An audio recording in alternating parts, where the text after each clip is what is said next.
Agaflo d'ús, agaflo d'ús. Avui anem a Sol i Padrís. Arribem al centre cívic de Sant Oleguer. Mireu quin espai. Cartells històrics, quadres regalats per tants artistes i aquest piano. Benvinguts a l'espai Àgora. Avui, a Gent de Sabadell, conversem amb Maria Antònia Cabistany de la seva vida i de l'activitat cultural de la ciutat. Soc Maria Antònia Cabistany Casanovas. Vaig néixer a Olot. Em dedico professionalment a l'activisme cultural. Aquesta conversa la fem a l'espai Àgora Sabadell, que és l'espai que jo gestiono. Soc Gent de Sabadell.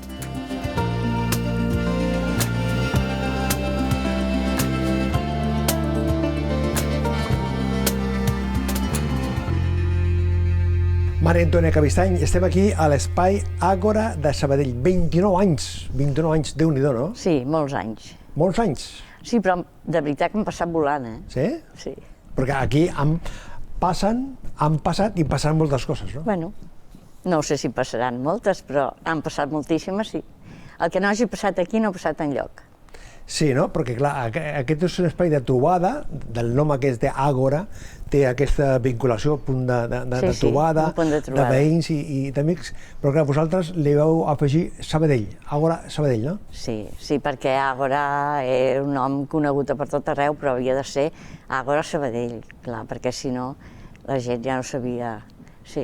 M'explicaves, Maria Antònia, que precisament quan s'estava definint el contingut d'aquest centre cívic, que precisament amb la gent de l'Ajuntament ja contemplàveu un espai singular, no?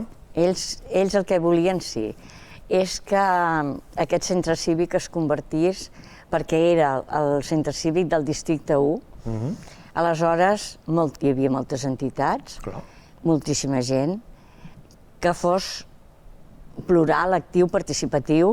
Llavors, això com ho organitzem?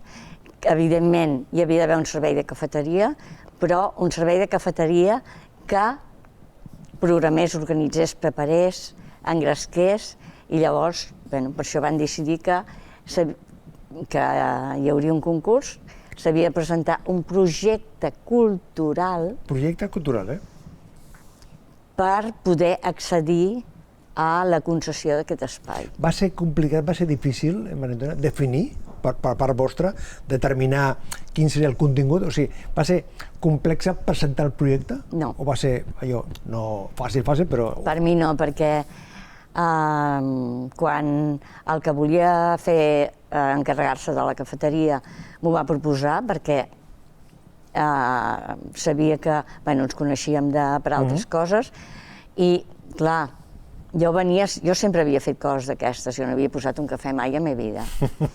Aleshores va dir, home, tu tens aquest perfil, per què no t'ho mires si veus que t'interessa? I aleshores em va agradar molt la idea i vam presentar el projecte i es va acceptar.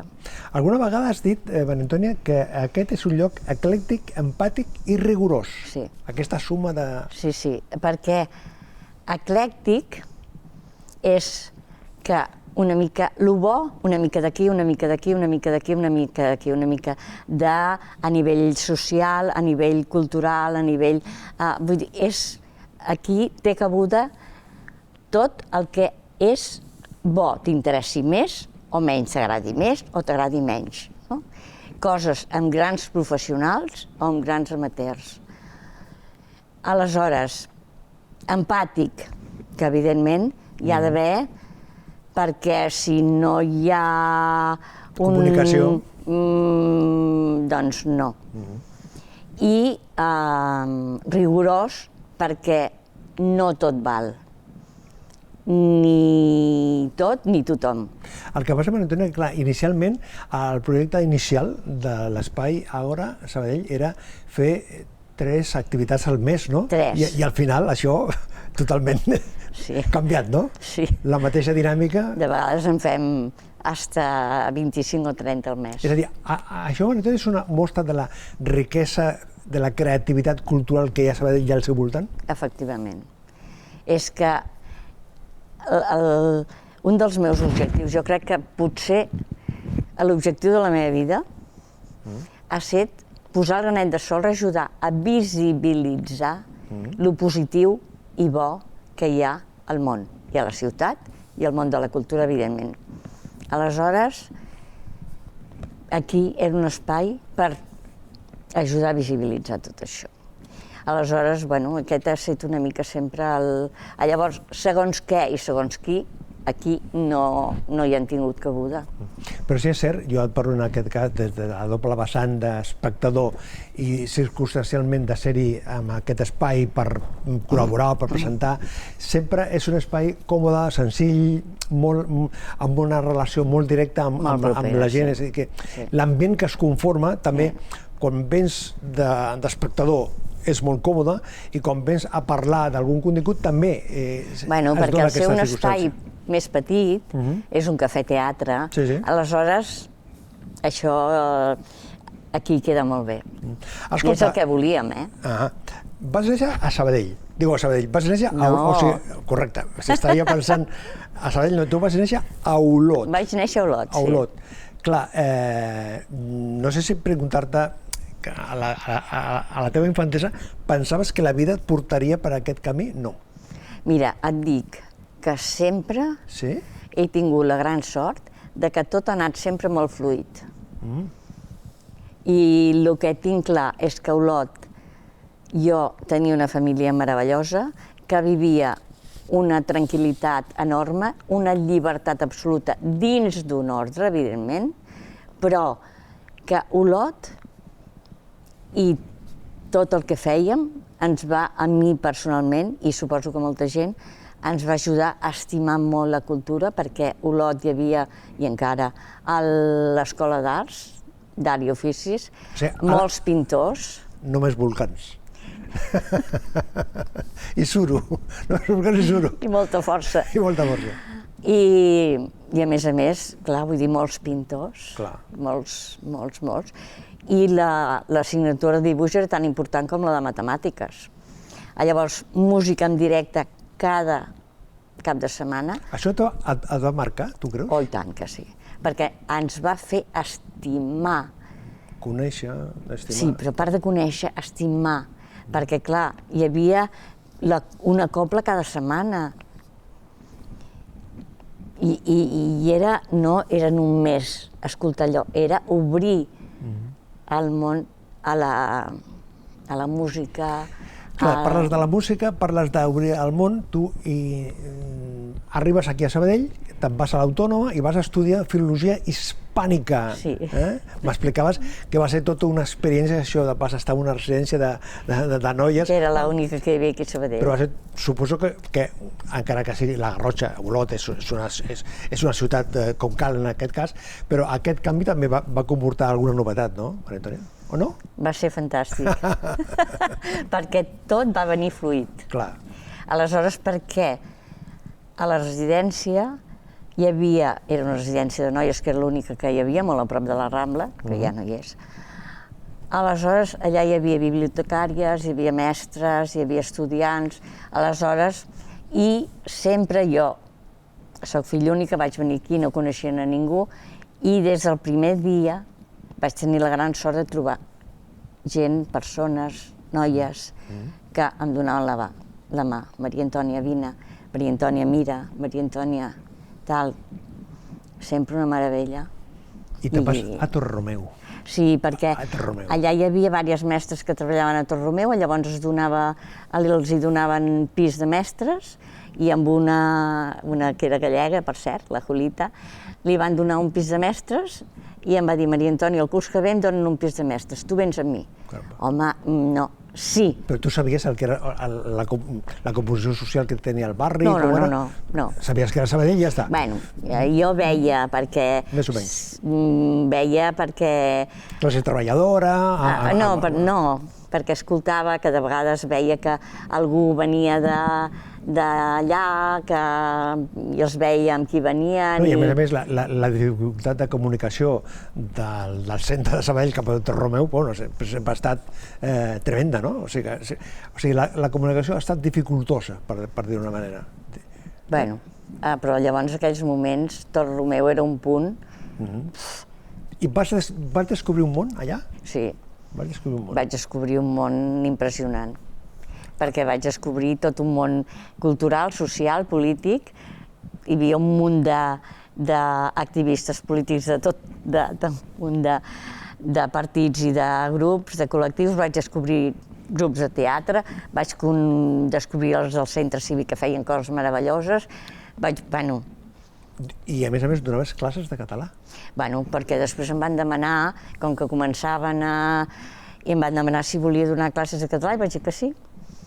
I després començava ja a moure's també tot el d'escola d'adults i hi havia molta gent, moltes senyores sobretot, que no sabien llegir i escriure i vam començar a organitzar, a preparar i llavors ja, no només a tot Romeu, vull dir, a tot Catalunya pràcticament, sobretot a Barcelona, i al final ja van acceptar les escoles d'adults.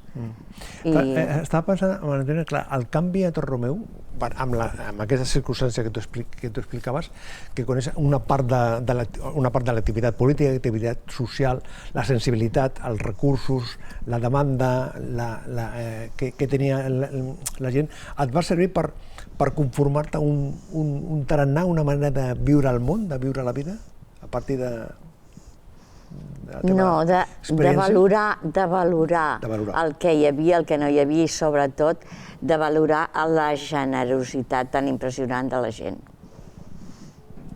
És curiós. Sobretot això, no? Vull dir, perquè dius, com és? Perquè, evidentment, de gent... No tan bona, hi ha a tot arreu. Per tot arreu, però per tot arreu és a per tot arreu. Evidentment. Però a tothom que vaig conèixer jo hi vaig descobrir moltíssimes, que, tot era interessant i... O sigui, a la teva vida, aquesta carpeta, si em permets l'expressió, de tot Romeu, és una carpeta farcida de bons moments? Sí. Però de bons moments. Absolutament. Absolutament. Ni un de dolent. A més, sí?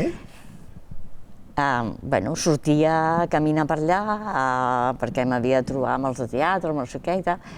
T'obrien la porta i deien, passa, com que passi? Que passis i comes. Aquesta cordialitat, no? Sí, però perquè intuïen que jo igual no cuinava, o que igual no. De veritat, una gent meravellosa. En aquest temps de la teva joventut apareix un tal Joan. Va aparèixer moltíssima gent. No, però ens concretem amb el Joan. Sí, perquè també era de tot Romeu. També, van muntar diverses coses i jo li vaig dir, escolta, per què no m'acompanyes a Barcelona, que vam fer una revista i l'havíem d'anar a buscar i tal, sí, ja t'acompanyo. Aquestes coses. Allò que diu, el roce hace el cariño, no? I una persona meravellosa i fantàstica, sí. A part de moltes altres, però vull dir, ell, com a persona que ha estat al meu costat sempre i fantàstic. La família, Maria Antònia, juga un paper molt especial, no? Perquè quan un té una activitat com la que tenim vosaltres aquí, no teniu un horari convencional, són 7 dies a la setmana, no dic 24/7, però gairebé, que és molt dinàmic. Això, la comprensió de la família, les filles, tot això, tu has trobat, tu? I tant que sí. Sí, perquè si no un altre hagués dit, nena, ja, que no cal. Ell sempre amb una generositat absoluta. I perquè això de... Sí, alguna vegada t'he sentit dir gràcies, Joan. Sí. Perquè jo penso que sempre hem de valorar allò que diem, no? Tot el que hem viscut, perquè de vegades hi ha gent que es queixa d'això, es queixa de l'altre. Home, sí, a veure, coses, tonteries, problemes, evidentment, de salut de tot tipus n'hi pot haver, però, ostres, tenir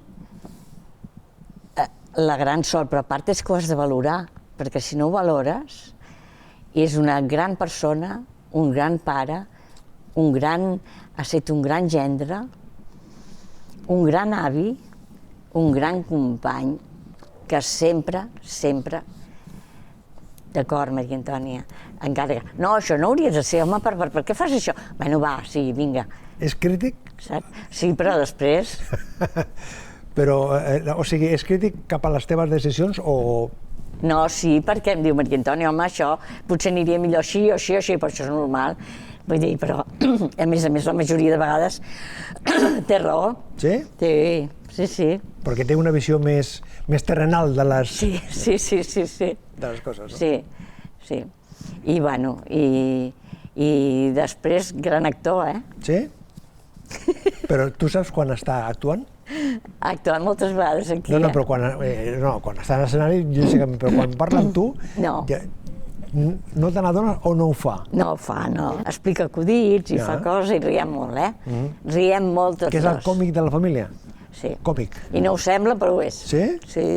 Escolta, amb el pas del temps, penses, això que he fet amb la meva vida, la meva família, els sacrificis que això comporta, les resistències que també et trobes, alguna vegada has pensat, i sort que vam fer això, no? I sort. No? Sort, sí. Home, vaig deixar de treballar. Saps que vam tenir 2 filles meravelloses i jo volia estar amb elles perquè no teníem ningú amb qui deixar-les, perquè els meus pares estaven a Olot i, bueno, la família del Joan no podien. Aleshores, jo vaig dir al Joan, jo vull estar amb les meves filles. I va dir, vale. I llavors vaig deixar la feina a torn del meu. Va ser una decisió, complicada, complexa, difícil? No, perquè el vaig tenir amb ell al costat i em va dir, d'acord, Maria Antònia. Perquè tu el que no volies és sacrificar-te, o sigui, volies estar amb les teves filles. Sí, perquè és que, a veure, si no, gairebé no... El Joan treballava moltíssimes hores, igual marxava, treballava per tot Espanya, igual marxava a les 8 del matí i tornava a les 10 de la nit. Vull dir, i de vegades, diversos dies, vull dir que... Tot això suposo que és la suma de la comprensió, la complicitat, no? que has trobat tu i el Joan amb tu amb el Joan i amb les teves filles també, no? Perquè clar, a l'inici sempre és complicat, no? Però a més, prendre una decisió d'aquest tipus, de dir, i ara deixo de treballar perquè vull dedicar-me a les meves filles. Però sort que ho vam fer. Sort. Sí. La vida seria diferent, no? Totalment diferent. Home, perquè saps que se'ns en va anar una filla el 19 i penses, menys mal que vaig estar amb elles, vaig compartir, vaig discutir, vaig riure, vaig plorar, el que sigui, no? D'aquestes coses, quan passa una circumstància d'aquest tipus, penses, i si millor ho he fet, no? Exacte. O sigui, no perquè les vam poder disfrutar. Això, amb el pas del temps, suposo que tens la convicció de que ho vas fer i ho vas fer bé. Sí. D'aquesta banda de la teva vida, Maria Antònia, estàs contenta? Sí. De les decisions que has pres, no? Sí. Sí, perquè si no seria horrible, hagués estat horrible, perquè no poder estar amb una persona que després et desapareix, la teva filla, que hi vam estar, i sempre vam anar tots 4, per tot arreu. Sí? Tota la família, per dir-ho una manera. Sí, tots 4. De viatge, de vacances, de tot, tots 4. Grans moments, no? Grans moments. Grans moments. Per això, quan se'n va anar, i la Núria era una nena meravellosa, no havia tingut mai ni un sol problema, una nena felicíssima, vull dir que... I quan a la cerimònia el Joan va dir gràcies, Núria, per regalar-nos 26 anys de felicitat. Va ser el moment més trist de la teva vida, Maria Antònia? Sí. Sí, no? Més complicat. Penses molt amb ella? Penses molt? Cada dia. Cada dia. Sí, però bueno, a veure... Són aquelles circumstàncies de la vida perquè, clar, el món de l'espectacle continua, no? És a dir, que has de ser-hi. Has de ser-hi, no? Home, hi ha l'altra filla, hi ha els nets, hi ha la resta de la família, hi ha la feina, hi ha l'entorn... Què canviarem? Aleshores... 29 anys del centre Àgora, sí. Àgora Sabadell. sense explicar-me res, perquè no m'ho explicaràs. Jo t'ho pregunto, perquè abans de començar la conversa li deia a la meva Antònia, ja esteu pensant? Me diu, sí. O sigui, ja esteu cuinant el 30 aniversari? Bueno, no ho sé. No ho sé. Però sí que és veritat que sempre hem intentat, a més de vegades em deien, Maria Antònia, per què celebres una gran gala l'any 7? Sí. Normalment o l'any 9, o l'any... Perdona, celebrem cada any perquè és important... Celebrar cada any. Exacte. I mira, i és el que creiem. I hem fet unes gales meravelloses amb gent super diferent i gràcies al Joan, en part, Sí? Perquè si ell ha dissenyat una mica el que jo he dit més o menys això, podríem fer això, podríem fer així, i ell...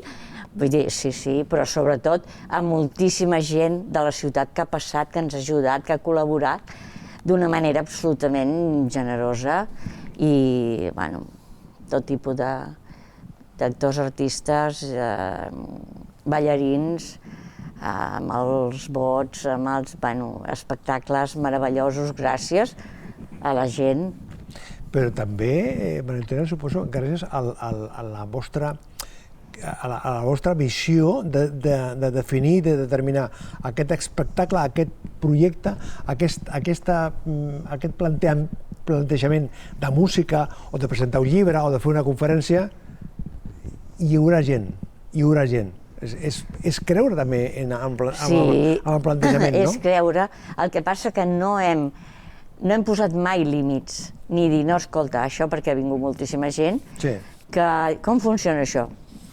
Perquè a segons quins llocs posen límits. Si no ve tanta gent, aquí no... Vingui qui vingui. Vingui qui vingui, sempre que sigui una cosa interessant.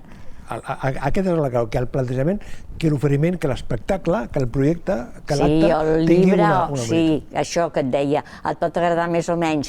Poden ser grans professionals o grans amateurs, que perquè han passat grans professionals. Grans. Des de músics a actors, a directors, de veritat que a més 18 anys que vam tenir un taller de teatre musical, el taller de teatre musical de l'Àgora. A l'Il·lus Teatre va estar 18 anys aquí. Déu-n'hi-do.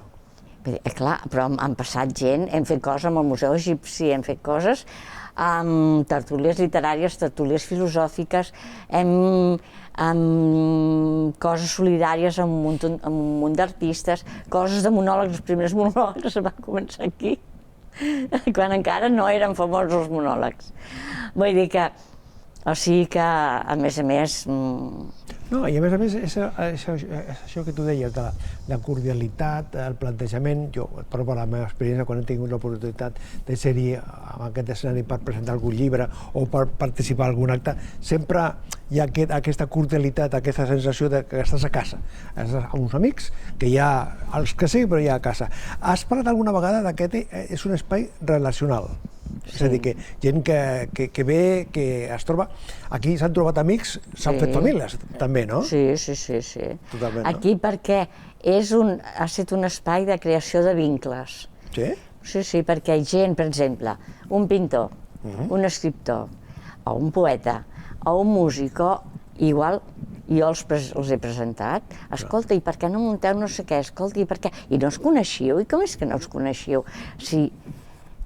I s'han creat molts vincles, però molts. El que passa, Antònia, en aquest temps de tantes pantalles, és a dir, que la gent de vegades es queda a casa, més que mai necessitem aquesta interacció humana, per dir d'una manera. Això ho has notat tu, aquest canvi social, aquest canvi, clar, estava jo pensant, el barri ha canviat, lògicament, per les circumstàncies, per la vida, el component social de la gent també, però necessitem trobar-nos amb persones cara a cara i tocar-nos i riure i cantar i el que sigui, no? Exacte. I això sembla que... Però sí, i gent, moltíssima gent, que és el que vol. El que passa que és el que tu dius, a veure, no, de vegades no és fàcil de trobar, però sí. O sigui que és un espai cultural i un espai social. tornaries a la Garrotxa? No.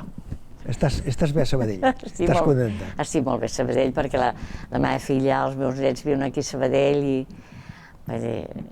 no.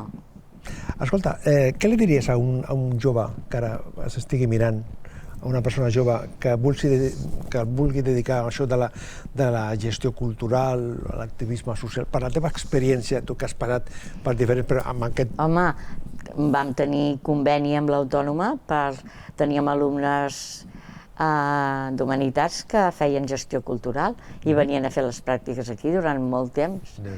Vull dir que... i fantàstics, molt bé. El que passa que, home, jo els diria que és una feina complicada, però molt agradable, però que l'important és intentar fer la feina que t'agradi. Perquè de vegades em diuen, Maria Antònia, per què fas això? Perquè és la meva professió i és la meva passió. Penso que això és molt important i de vegades no és fàcil. I jo he tingut aquesta gran sort, per això t'ho dic que...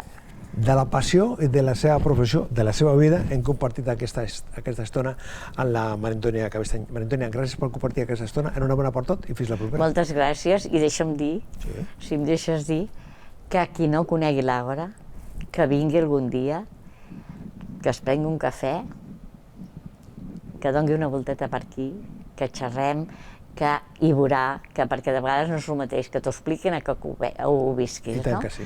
O sigui que... Vinguin a l'Àgora, vinguin a l'Àgora. Maria Antònia, enhorabona. Moltes gràcies, de veritat, moltes gràcies.